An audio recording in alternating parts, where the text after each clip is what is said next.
Tsi Che Lop, a Chinese-born Canadian citizen, is suspected of heading up an enormous drug syndicate spanning several countries in the Asia-Pacific from Japan to New Zealand, often compared to the Joaquin Guzman or Pablo Escobar of Asia. Reuters News reported that his group, known as the Company or Sam Gore, the third brother, enjoyed revenue of between $8 billion or 6.3 billion sterling and 17.7 billion from meth alone last year. It also deals in ketamine and other illegal drugs. The scale of the business has made the 50-odd-year-old the chief target of Operation Kungur, which is said to have been the biggest ever coordinated international effort to tackle drug trafficking in Asia.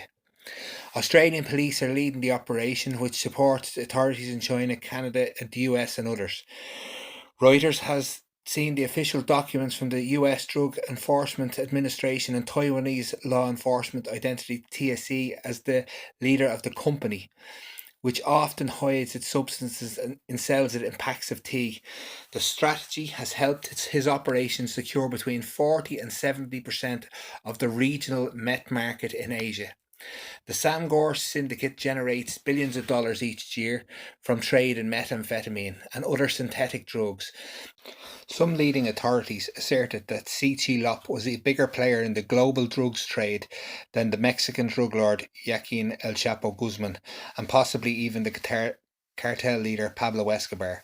Sam Gore is said to be largely responsible for the dramatic shift in recent years from drugs such as heroin towards synthetics such as methamphetamine, ketamine, and fentanyl in East and Southeast Asia, and has been implicated in very large shipments outside the immediate region, include 1.2 ton seizure of methamphetamine in Geraldton, Western Australia in 2017.